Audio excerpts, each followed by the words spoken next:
దేశవ్యాప్తంగా తీవ్రమైన వర్షాభావ పరిస్థితులు ఏర్పడ్డాయి. ఎలినినో ప్రభావం వల్ల ఎక్కడ కూడా ఆశించిన రీతిలో వర్షాలు కురియడం లేదు. కరువు పరిస్థితులు అన్ని రాష్ట్రాలలో కూడా కనిపిస్తున్నాయి. రాబోయే రోజుల్లో కూడా వర్షాలు పడతాయనే నమ్మకం లేదు.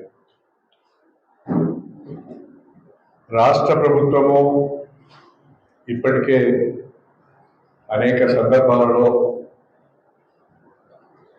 రాష్ట్రంలో నెలకొన్న ఈ వర్షాభావ పరిస్థితులను దృష్టిలో పెట్టుకొని రైతులు ఆరుతడి పంటలు వేసుకోవాలని సూచించడం జరిగింది.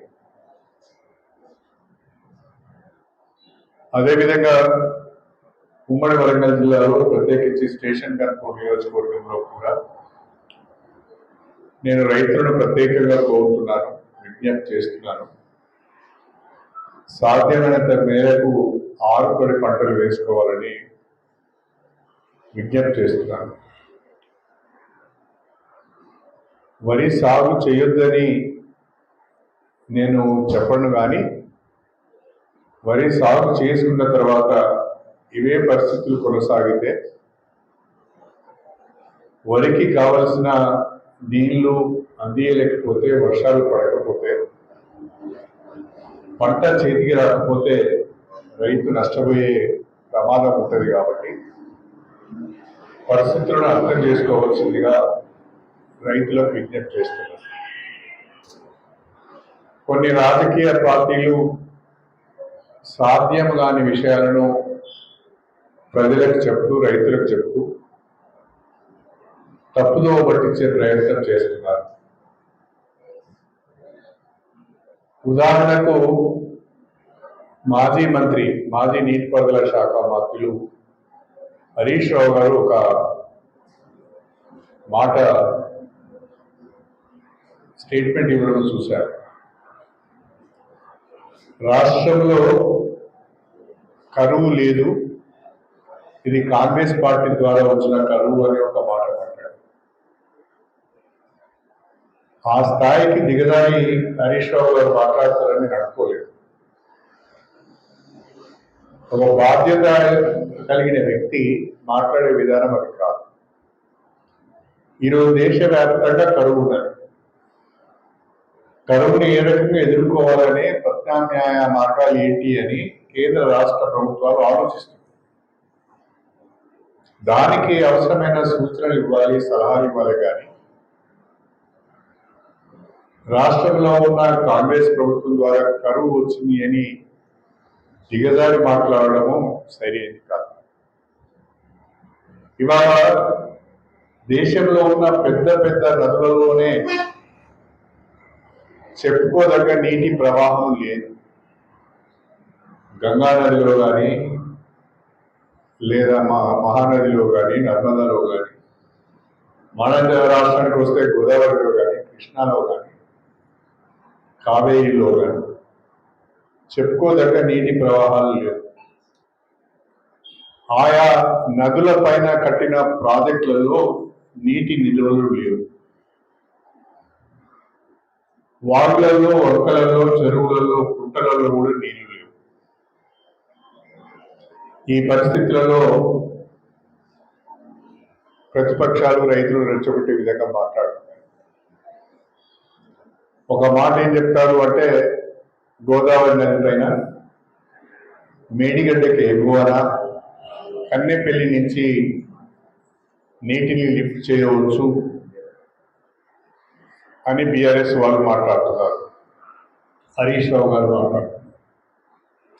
నేను గత వారం రోజులుగా కన్నెపల్లి వద్ద గోదావరి ప్రవాహం ఏ రకంగా ఉంటుంది అని ప్రతిరోజు ఉదయం తెలుసుకుంటున్నాను. ఎందుకంటే నాకున్న ఇంట్రెస్ట్తో గతంలో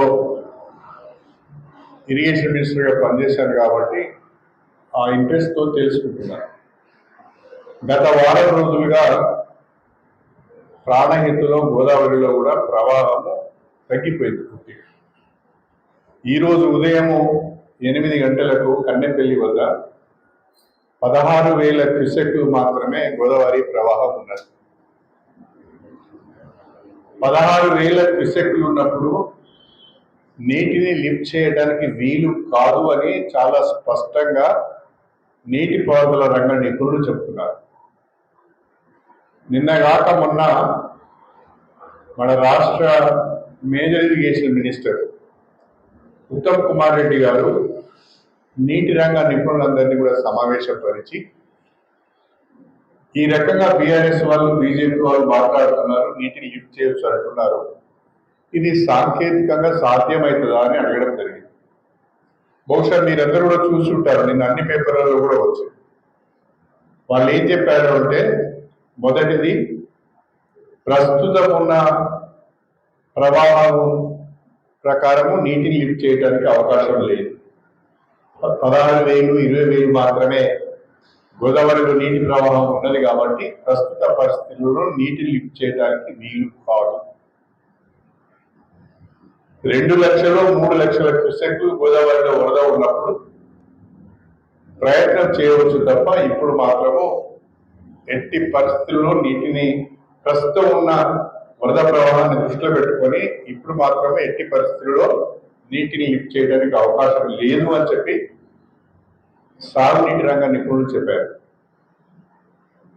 రెండవది, ఆ వచ్చిన కొద్ది నీటినైనా ఒడిసి పట్టుకుందాం, రిజర్వాయర్లో పెట్టుకుందాము అంటే national dam safety authority of India డ్యామ్ల భద్రత గురించి ఎవరి సూచనలు అయితే పాటిస్తామో NDSA వాళ్ళు చాలా స్పష్టంగా మేడిగడ్డ కుంగిపోయిన తర్వాత మేడిగడ్డ, అన్నారము, సుందిళ్లలో డ్యామ్స్ సంబంధించి డిజైన్స్ లోపాలు ఉన్నాయి, ఫౌండేషన్స్ లోపాలు ఉన్నాయి, నీటిని నిల్వ చేయడానికి వీలు లేదు. ఎక్స్పర్ట్స్ తోని పూర్తి స్థాయిలో స్టడీ చేసిన తర్వాత వాళ్ళ సూచనల మేరకే అవసరమైన రిపేర్స్ టేకప్ చేసిన తర్వాతనే నీటిని నిల్వ చేయాలని చెప్పి NDSA చెప్తున్నారు. కానీ బీఆర్ఎస్ వాళ్ళు ఏమంటున్నారు, మీరు మేడిగడ్డన నీటి నిల్వ చేయాల్సిన అవసరం లేదు, కన్నెపల్లి నుంచి లిఫ్ట్ చేయండి, అన్నారంలో పోయండి, అన్నారంలో లిఫ్ట్ చేయండి, సుందిలలో పోయండి, సుందిల నుంచి లిఫ్ట్ చేసి ఎల్లంపల్లిలో వేయండి అని అంటున్నారు. మొట్టమొదటిది, లిఫ్ట్ చేయడానికి సరిపోయే ప్రవాహమే లేదు గోదావరి. రెండవది, లిఫ్ట్ చేసి అక్కడ నిల్వ చేసే అవకాశం లేదు అని చెప్పి NDSA. ఒక రాష్ట్ర ప్రభుత్వము, కేంద్ర జల సంఘం, నేషనల్ డ్యామ్ సేఫ్టీ అథారిటీ వాళ్ళు చెప్పిన సూచనలే పాటించవలసి వస్తుంది తప్ప రాజకీయ పార్టీలు చెప్పే సూచనలు పాటించడానికి అవకాశం లేదు. బీఆర్ఎస్ వాళ్ళు ఇంకొక మాట కూడా అంటున్నారు, మీరు నీటిని నిల్వ చేయండి, ఏమైనా ప్రమాదం జరిగితే మేము బాధ్యత తీసుకుంటామని అంటారు. నేను అడుగుతున్నా కేసీఆర్ గారిని, హరీష్ రావు గారిని, కేటీఆర్ గారు, మేడిగడ్డ మీ ప్రభుత్వంలోనే నిర్మాణం జరిగింది. మేడిగడ్డ బరాజు అక్టోబర్లో మీ ప్రభుత్వం ఉన్నప్పుడే కుంగిపోయింది. ఇప్పుడు మేడిగడ్డ నీటిని నిల్వ చేయడానికి ఉపయోగపడకుండా పోయింది. ముందు దీనికి బాధ్యత ఎవరు ఇస్తారు? ముందు మేడిగడ్డ బరాజు కుంగిపోవటానికి బాధ్యత ఎవరు వహిస్తారు? కేసీఆర్ వహిస్తాడా, హరీష్ రావు వహిస్తాడా, కేటీఆర్ వహిస్తాడా? జరిగిన దానికి మాత్రం బాధ్యత వహించారట, జరగబోయే దానికి మేము బాధ్యత వహిస్తామంటారు. అంటే ఎంత దిగజారి మాట్లాడుతున్నారు, ప్రజలు ఏమనుకుంటారు అని కూడా ఆలోచించడం లేదు. దయచేసి నేను రైతాంగానికి విజ్ఞప్తి చేస్తున్నాను, ఇవాళ గోదావరిలో ఆశించిన మేరకు నీటి ప్రవాహం లేదు, నీటిని ఎత్తిపోసే అవకాశం లేదు. ఒకవేళ ఎత్తి పోద్దామనుకున్న ఆ ఉన్న కాస్త ప్రవాహాన్ని ఎత్తిపోద్దామన్నా నేషనల్ డ్యామ్ సేఫ్టీ అథారిటీ వాళ్ళు ప్రాజెక్టులలో నిధిని నిల్వ చేయొద్దు అంటున్నారు. ఈ పరిస్థితుల్లో ప్రభుత్వము ఎన్డీఏసీను కాదని, కేంద్ర జల సంఘంను కాదని ముందుకు పోయే అవకాశం లేదు. అందుకనే ప్రభుత్వం చెప్తున్నది, దయచేసి ఆరుతడి పంటలు వేసుకోవాలి. కాళేశ్వరము ప్రతి దగ్గర కూడా కాళేశ్వరం గురించి మాట్లాడుతున్నారు. ఒక్క మేడిగడ్డ కుంగిపోయిందనే మాట మాట్లాడుతున్నారు. నేను అడుగుతున్నా హరీష్ రావు గారు, అసలు కాళేశ్వరం ప్రాజెక్టుకు గుండెకాయ ఏంటి? కాళేశ్వరం ప్రాజెక్టుకు అంకురం ఎక్కడ? కాళేశ్వరం ప్రాజెక్టుకు గుండె లాంటి ప్రదేశం ఏంటి? కాళేశ్వరం ప్రాజెక్టుకు ప్రధానమైన ప్లేసు లేదా గుండె లాంటి ప్రదేశము మేడిగడ్డ. మేడిగడ్డల నీటిని నిల్వ చేస్తేనే కన్నెపల్లి ద్వారా వాటర్ని లిఫ్ట్ చేయొచ్చు. అక్కడి నుంచి అన్నారము, సింధిల్లా, ఎల్లపల్లి దాకా వాటర్ తీసుకుపోవచ్చు. అసలు మేడిగడ్డలోనే వాటర్ లిఫ్ట్ చేయడానికి అవకాశం లేకపోతే కాళేశ్వరం ప్రాజెక్ట్ ఎట్లా ఉపయోగపడుతుంది? అంటే మీ మిడిమిడి జ్ఞానంతో ఇంజనీర్ల సలహాలు తీసుకోకుండా, సూచనలు తీసుకోకుండా కాళేశ్వరం ప్రాజెక్టును కట్టి దాదాపు 1,00,000 కోట్ల రూపాయలు ఖర్చు చేసి అది కుంగిపోవడానికి కారకులయ్యి ఇవాళ మీరు ఏదో బ్రహ్మాండంగా మేము కాళేశ్వరం కట్టినామని చెప్పుకుంటున్నారు. ఇది సరైనది కాదు. ముందు కేసీఆర్, హరీష్ రావు, కేటీఆర్ అందరూ కూడా కాళేశ్వరం కుంగిపోవడానికి బాధ్యత మాదే, మా ప్రభుత్వంలోనే కట్టాం, మా ప్రభుత్వంలో కుంగిపోయింది, మేము ఇంజనీర్ల యొక్క సూచనలు పట్టించుకోలేదు కాబట్టే మేడిగడ్డకి దుర్గతి పట్టింది అని మీరు ముందుగా బాధ్యత తీసుకోండి. తీసుకొని మిగతా వాటి గురించి మాట్లాడు. హరీష్ రావు గారు అనంతగిరి నుంచి రంగనాయక సాగర్ పాదయాత్ర చేస్తున్నట్టు, ఇంకోరు మహబూబ్ నగర్ లో పాదయాత్ర చేస్తున్నట్టు, ఇంకోరు వరంగల్లో పాదయాత్ర చేస్తున్నట్టు. బాగుంది, మీరున్నప్పుడు ప్రాజెక్టును పట్టించుకోలేదు, కట్టిన ఒక్క ఆ ప్రాజెక్టు కూడా ఉపయోగం లేకుండా పోయింది. ఇవాళ ఏ ముఖం పెట్టుకుని పాదయాత్రలు చేస్తారు? ప్రజలకు ఏమని చెప్పి పాదయాత్రలు చేస్తారు? అనంతగిరి రిజర్వాయర్ కానీ, రంగనాయక సాగర్ రిజర్వాయర్ కానీ నీళ్ళు ఎక్కడి నుంచి రావాలి? ఎల్లపల్లి నుంచి రావాలి. మరి ఎల్లపల్లిలో లిఫ్టింగ్ జరుగుతలేదు, ఎల్లపల్లిలో గోదావరిలో నీళ్లు లేవు కదా. ఇవన్నీ తెలిసి కూడా రైతులు తప్పుదో పట్టించే ప్రయత్నం చేస్తారు. అదేవిధంగా 10 సంవత్సరాల అధికారంలో ఉండి యువతకు నోటిఫికేషన్లు ఇచ్చి ఉద్యోగాలు ఇవ్వకుండా, ఉద్యోగ ప్రక్రియను పూర్తి చేయకుండా కాలయాపన చేసి యువతను నిండా ముంచి మోసం చేసింది బీఆర్ఎస్ ప్రభుత్వం. కానీ కాంగ్రెస్ ప్రభుత్వం వచ్చిన తర్వాత బీఆర్ఎస్ ఇచ్చిన అన్ని నోటిఫికేషన్లు నియామక ప్రక్రియను పూర్తి చేసి నియామక పత్రాలు అందజేసింది కాంగ్రెస్ ప్రభుత్వం. అనేక సంవత్సరాలుగా పెండింగ్ లో ఉన్న గ్రూప్ 1 పరీక్షలు నిర్వహించి నియామక పత్రాలను అందజేసింది కాంగ్రెస్ ప్రభుత్వం. టీచర్ రిక్రూట్మెంట్ కొరకు డిఎస్ నోటిఫికేషన్ ఇచ్చి 50 రోజుల్లో నియామక పత్రాలు అందించింది కాంగ్రెస్ ప్రభుత్వం. ఇంకా నర్సింగ్ కానీ ఇంకా అనేక రకాలైన శాఖలలో దాదాపు 70,000 ఉద్యోగాలను భర్తీ చేసింది ప్రస్తుత కాంగ్రెస్ ప్రభుత్వం. ఇవాళ గ్రూప్ 1 పరీక్ష నిర్వహించలేని వాళ్ళు, గ్రూప్ 1 పరీక్ష పేపర్ల లీక్ కావడానికి కారకులైన వాళ్ళు,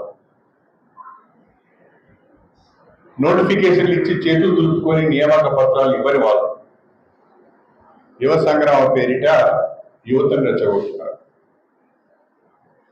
నేను యువతను ఒక్కసారి ఆలోచించమని కోరుతున్నాను. తెలంగాణ ఏర్పడిన తర్వాత 10 సంవత్సరాల అధికారంలో ఉన్న బీఆర్ఎస్ నాయకత్వం ఏ రకంగా తెలంగాణ వనరులను దోచుకున్నదో ఆలోచించండి. కల్వకుంట్ల కుటుంబం మొత్తం తెలంగాణ పైన పడి వనరులను పంచుకొని శాఖలను పంచుకొని దోపిడీ చేసింది. ఇవాళ ఒక్కొక్కరికి 1000 కోట్ల ఆస్తులు ఉన్నాయి, 100 ఎకరాల భూములు ఉన్నాయి, బ్రహ్మాండమైన ఫామ్ హౌస్లు ఉన్నాయి. 2004కు ముందు 2014కు ముందు ఇవన్నీ ఎక్కడి నుంచి లేని, ఆ తర్వాత ఎక్కడి నుంచి వచ్చినాయి? ఒకసారి యువత ఆలోచించాలి, ప్రజలు ఆలోచించాలి. కవిత గారు ఒక మాట చెప్పారు, కల్వకుంట్ల కుటుంబంలో అతి ముఖ్యమైన సభ్యురాలు కేసీఆర్ కూతురైన కవిత ఒక మాట చెప్పారు, బారాసాకు భారత రాష్ట్ర సమితికి బ్యాంకులలో 1400 కోట్ల రూపాయల డిపాజిట్లు ఉన్నాయి. అవన్నీ కూడా ఫిడ్ ప్రో కో ద్వారా వచ్చాయి, అంటే అవినీతి ద్వారా వచ్చిన డబ్బులే. ఆ అవినీతి డబ్బులను ఉద్యమకారులకు పంచమని అంటున్నది. ముందుగా ఆమె చెప్పినట్టుగా ఆ డబ్బులు వాళ్ళకి పంచి మీ నిజాయితీ నిరూపించుకోవడం.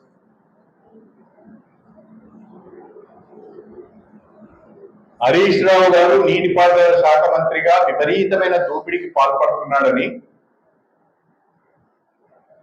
కేసీఆర్ ఆయనను రెండవసారి ఆయనకు మంత్రి పదవి ఇవ్వకుండా తప్పించాడు.